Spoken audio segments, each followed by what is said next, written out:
Cassie Monroe wiped the grease from her hands with a rag that had seen better days, squinting against the blazing sun as she stood outside the small garage where she worked, tucked away in a forgotten town that barely made it onto any map.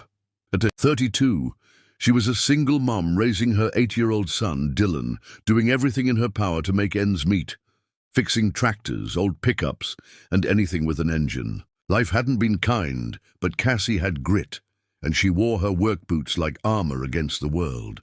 That afternoon, as she sipped lukewarm coffee from a cracked thermos, a thunderous noise rattled the air.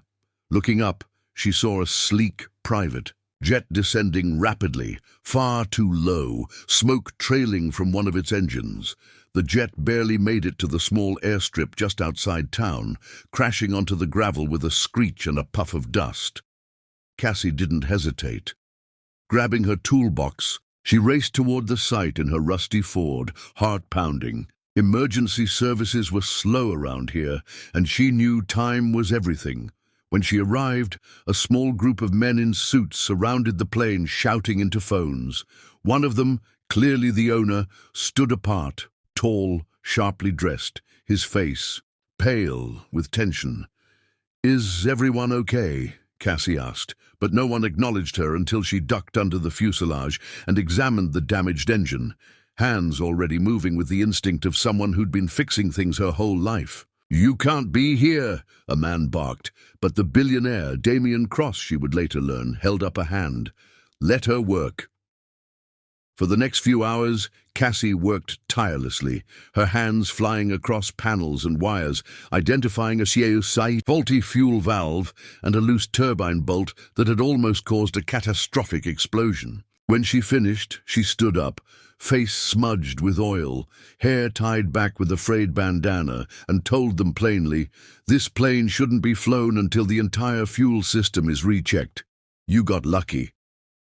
Damien looked at her with a mixture of surprise and admiration.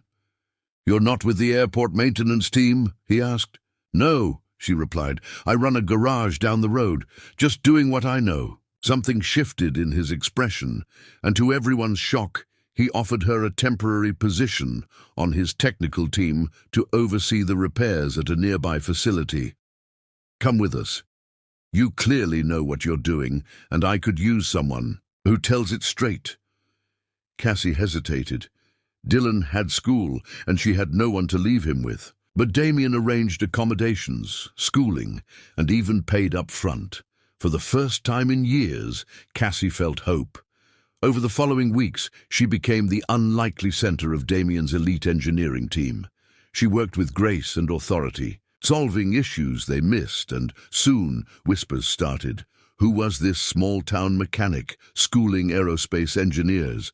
Damien watched her, curious and increasingly captivated by her resilience. But just as things seemed to settle, Cassie discovered something disturbing, traces of tampering in the jet's black box data, suggesting the engine failure might not have been an accident.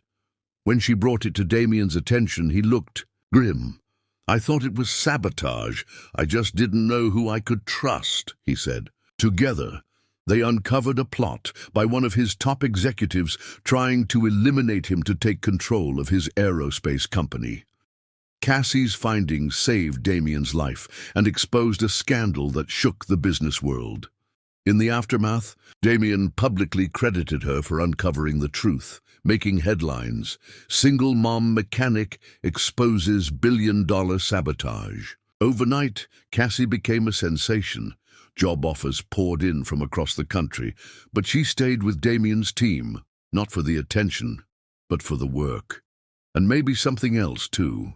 One evening, as the sun dipped low, Damien visited her workshop at the company hangar. "You changed everything," he said softly. "Not just the company, me too." Cassie, surprised, smiled. "I just fixed a plane." He shook his head. "You fixed a lot more than that." Over time, friendship deepened into something stronger. Cassie and Dylan found a new home, a new life, and eventually, a new family. She never asked for wealth or fame, but in choosing to help a stranger on a dusty runway, Cassie rewrote her fate And all because she answered the call when no one else would.